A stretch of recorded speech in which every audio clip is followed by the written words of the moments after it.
नमस्कार. आजच्या व्हिडिओमध्ये आपण माझ्या शेजाऱ्यांची भेट घेऊयात.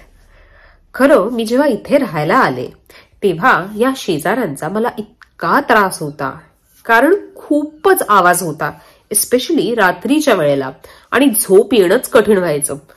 पण मला असं वाटतं माझे शेजारी काही बदलले नाहीत, त्यांचा स्वभाव काही बदलला नाही, पण over a period of time I got use to them. तर अशा माझ्या शेजाऱ्यांची आपण ह्या व्हिडिओमध्ये भेट घेऊयात. खरं मी त्यांना शेजारी म्हणणं हे कितपत योग्य आहे असं मला माहित नाही, कारण ते माझ्या समोर राहतात. आपण मराठीत कदाचित त्यांना शेजारी नाही म्हणत, आपण त्यांना समोरचे वगैरे असं काहीतरी समोर राहतात किंवा समोरच्या घरातील असं म्हणतो. पण ह्या व्हिडिओसाठी मला त्याला मराठीत एक्झॅक्टली काय शब्द म्हणतात तो मला माहित नाही, त्यामुळे ह्या व्हिडिओसाठी तरी मी त्यांचा उल्लेख मी शेजारी म्हणूनच करणार आहे, कारण जे नजीक राहतात आपल्या घराच्या त्यांना आपण शेजारीच म्हणतो म्हणून. तर बघूयात, भेट घेऊयात माझ्या शेजाऱ्यांची ह्या व्हिडिओमध्ये. चला.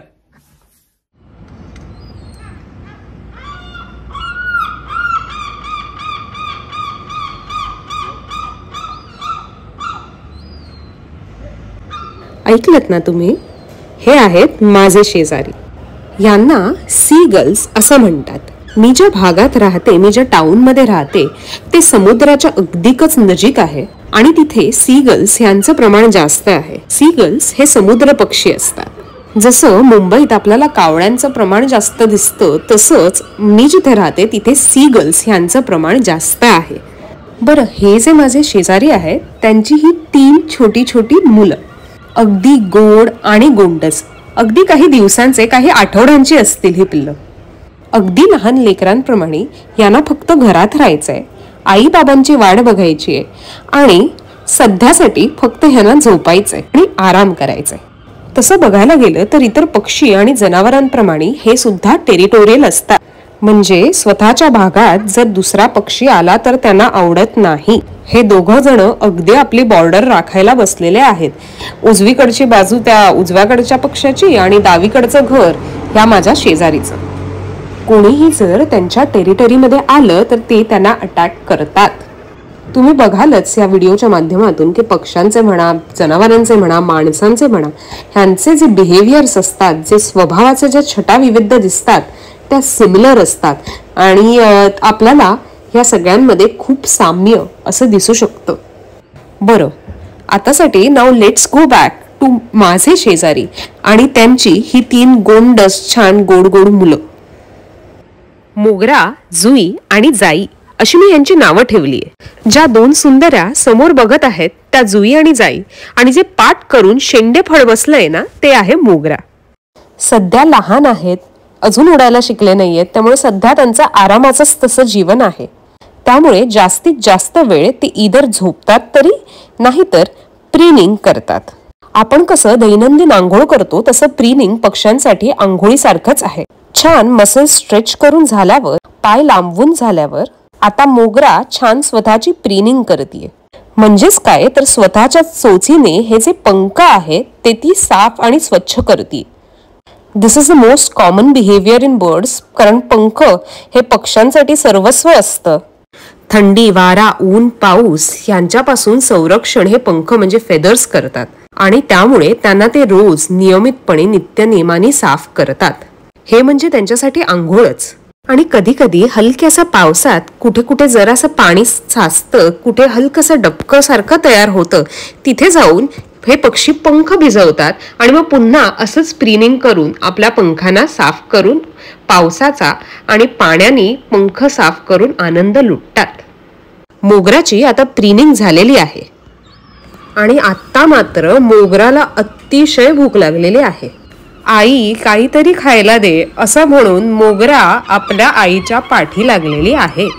तुम्ही बघालच आई अधूनमधून स्वतःचं प्रीनिंग करत आहे आणि हे शेंडेफळ मोगरा तिला तिच्या कामात मध्ये मध्ये करत आहे.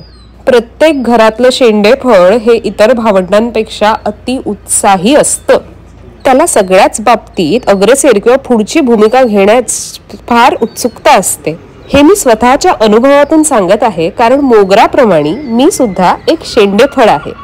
पक्षी आपल्या मुलांना विशेष पद्धतीने भरवतात.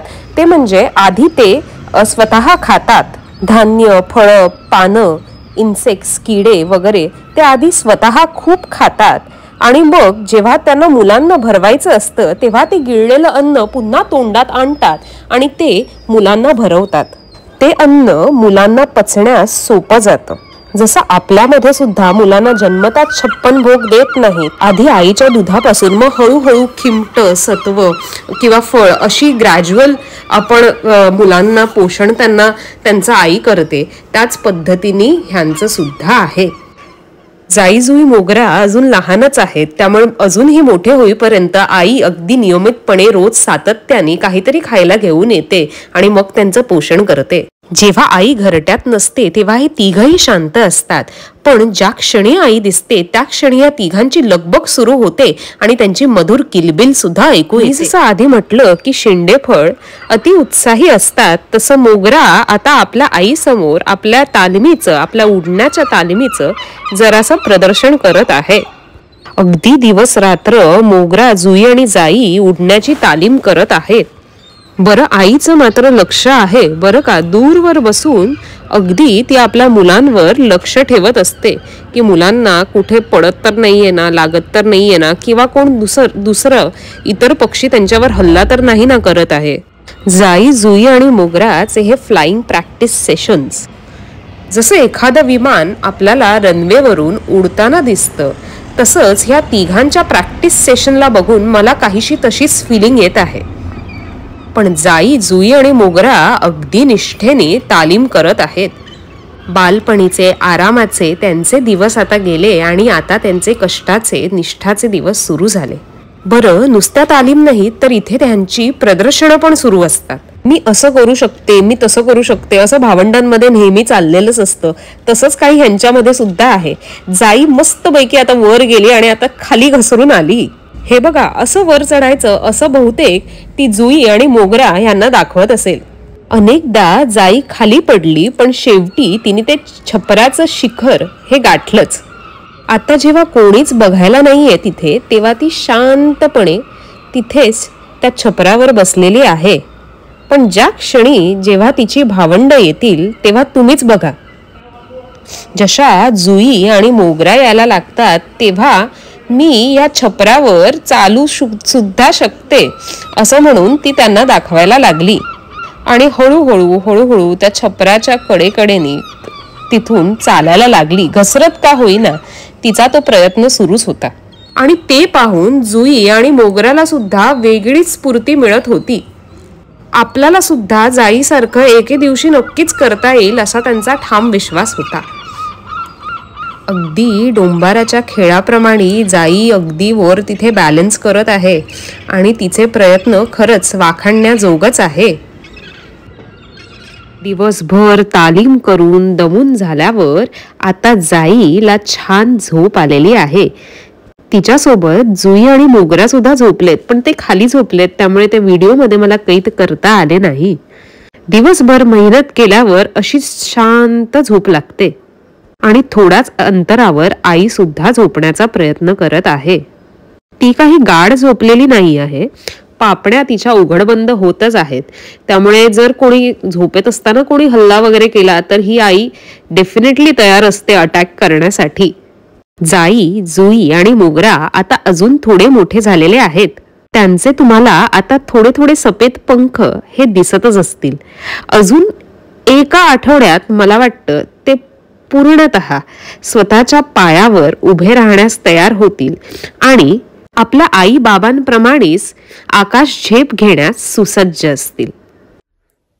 निसर्ग म्हणा, प्रकृती म्हणा, हे आपल्या भारतीय संस्कृतीचा एक अविभाज्य घटक आहे आणि आपल्या मराठी संस्कृतीत सुद्धा आपण अगदी चिऊताई, कावळे दादा, खारुताई, चांदो मामा हे जे प्रकृतीमधील, हे निसर्गामधील जे काही विविध घटक आहेत त्यांना अगदी आपण आपुलकीने, हक्काने हाक मारतो.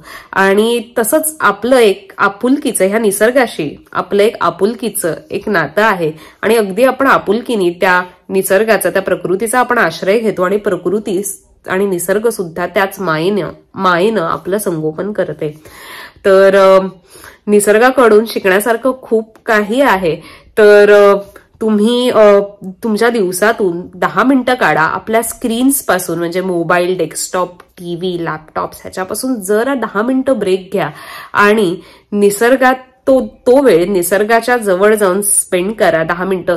काही फार लांब जाण्याची गरज नाही. अगदीच तुमच्या गॅलरीत उभं राहून किंवा जरा बिल्डिंग मधून जरा खाली उतरलात, कुठे गार्डन मध्ये गेलात, कुठे गेलात, तर अगदी 10 मिनिटं जरी स्पेंड केलं शांतपणे एकांतात, तर तुम्हाला निसर्गात असं खूप काही दिसेल आणि तुम्हाला खूप काही शिकण्यासारखं मिळेल. तर दिवसातून तुमचे 10 मिनिटं नक्कीच अशा समृद्ध शेजाऱ्याची भेट घेण्यास घालवा, जेणेकरून तुमचं आयुष्य अजून समृद्ध बनेल. तुम्हाला जर व्हिडिओ आवडला असेल तर लाईक करा, तुमच्या मित्रमैत्रिणींसोबत शेअर करा आणि हो, सबस्क्राईब करायला विसरू नका. खूप खूप धन्यवाद.